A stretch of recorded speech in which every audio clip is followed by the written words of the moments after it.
আসসালামু আলাইকুম এভরিওয়ান, কেমন আছেন সবাই? আমি আল্লাহর রহমতে ভালো আছি। চলে আসলাম আপনাদের জন্য নতুন আরেকটা রেসিপি নিয়ে। তো এতক্ষণে তো বুঝতে পেরেছেন যে আমার আজকের রেসিপি কী হতে যাচ্ছে। আজকে আপনাদের সাথে শেয়ার করতে চলে আসলাম কচুর খুব মজাদার একটা রেসিপি। তো কচু ডগাগুলো নিয়েছি আর সাথে অল্প কিছু কচু পাতা নিয়েছি। তো ওগুলোকে সুন্দর করে কেটে পরিষ্কার করে ধুয়ে নিয়েছি। এখন আমি এগুলোকে সিদ্ধ বসিয়ে দিয়েছি আর বেশ অনেকগুলো রসুনের কোয়া দিয়ে দিয়েছি আর কতগুলো কাঁচামরিচ কেটে দিয়েছি আর দিয়ে দিলাম এখানে স্বাদ অনুযায়ী লবণ আর 1 চামচের একটু কম জিরার গুঁড়ি। তো এগুলোকে দিয়ে আমি এখন সামান্য পরিমাণ পানি দিয়ে দেব কচুটা সিদ্ধ করার জন্য। তো কচুটা আমি কিছুক্ষণ পরপর নেড়ে দিব আর খুব ভালো করে সিদ্ধ করে নেব।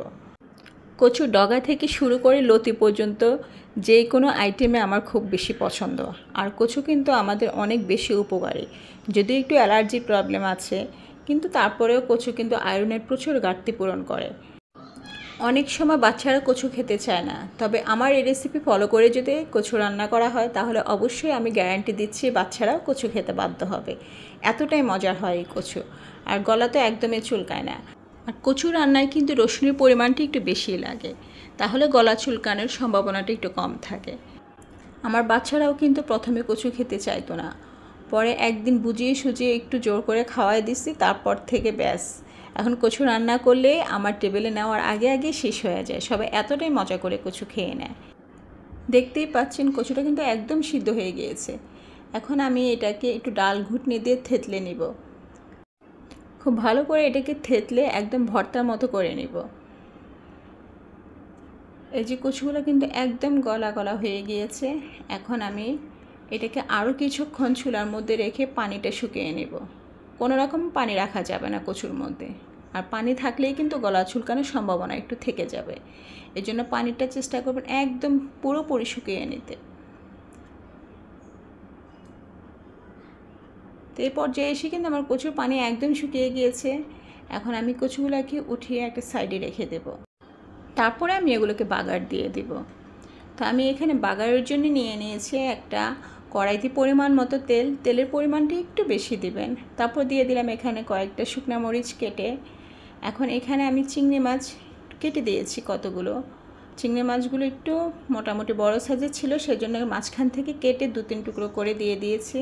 তো চিংড়ি মাছটা দেওয়ার পরে একটু ভেজে দিয়ে দিব এখানে রসুন কুচি আর পেঁয়াজ কুচি। সেগুলোও একটু পরিমাণে বেশি দেওয়ার চেষ্টা করবেন, এতে কচুর টেস্টটা কিন্তু খুব ভালো আসে। আর চিংড়ি মাছ ছাড়া তো কচু চিন্তাই করা যায় না। তারপর আমি এখানে দিয়ে দিলাম সামান্য পরিমাণ লবণ, যেহেতু আমার কচু সিদ্ধের মধ্যে আগে থেকে লবণ দেওয়া আছে, এক্ষেত্রে বেশি একটা লবণ দেওয়া যাবে না। তারপর দিয়ে দিলাম এখানে 1 চামচের মতো হলুদ গুঁড়া। তো এগুলো দিয়ে খুব ভালো করে কষিয়ে নিচ্ছি। পেঁয়াজ রসুনটাকে একটু ভাজা ভাজা করে নিচ্ছি।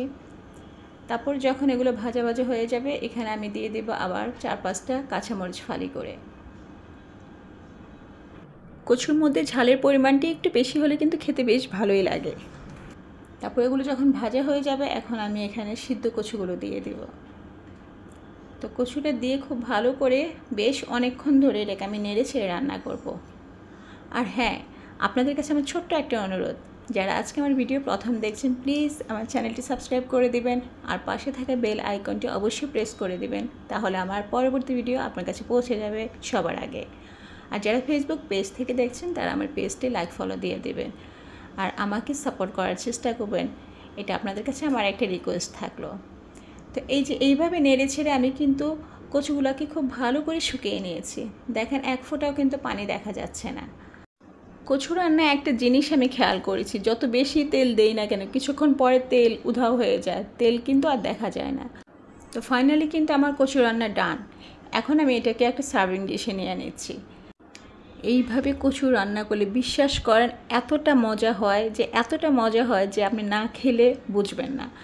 আমার রেসিপি ফলো করে একবার হলেও এইভাবে কচুটা রান্না করে খেয়ে দেখবেন, আশা করি আপনারা নিরাশ হবেন না। তো আমার আজকের রেসিপি আপনাদের কেমন লেগেছে তা অবশ্যই আমাকে কমেন্টস করে জানাবেন।